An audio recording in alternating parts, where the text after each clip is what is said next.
అనగనగా భరతవర్ష అనే ఒక రాజ్యం ఉండేది. ఆ రాజ్యాన్ని నరేంద్రదాస్ అనే రాజు పరిపాలించేవాడు. ఒకరోజు మారువేషంలో రాజ్య పర్యటన చేస్తున్నాడు.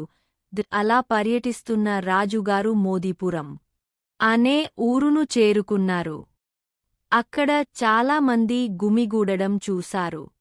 అప్పుడు ఒక స్త్రీ మరియు నలుగురు చిన్న పిల్లలు ఏడుస్తూ కనపడ్డారు.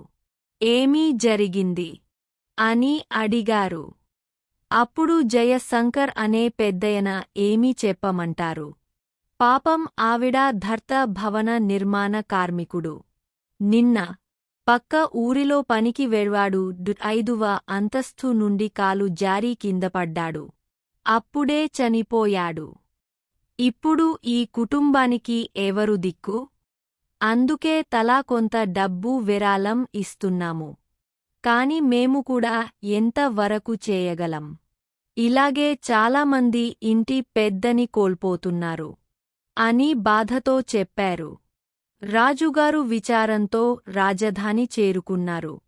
వెంటనే తన మంత్రులతో సమావేశం ఏర్పాటు చేశారు. మన రాజ్యంలో అసంఘటిత కార్మికుల పాత్ర చాలా విలువైనది. వారికి మరణ బీమా ఏదైనా ఉందా అని ప్రశ్నించారు. అప్పుడు సీతారాం అనే మంత్రి రాజుగారు మీరు అడిగిన ప్రశ్న చాలా మేలైనది. కాని పూర్వపు రాజులు ఎవరూ దీని గురించి వివరించలేదు.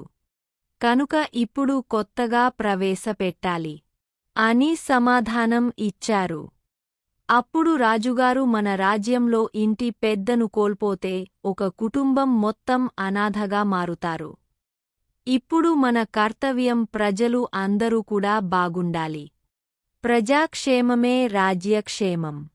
కాబట్టి ఇప్పటి నుండి కార్మిక బీమా అమలు చేయండి.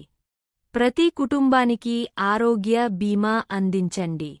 ఈ పథకం నేరుగా లబ్ధిదారులకి అందేలా రూపకల్పన చేయండి. ఈ పథకం రాజుగారి కోసగారం నుండి నిర్వహించండి అని ఆదేశించారు. ఈ పథకం గురించి రాజ్యమంతా ప్రచారం చేయండి అని చెప్పారు. ఈ ప్రకటన విన్న రాజ్య ప్రజలు ఎంతో సంతోషించారు.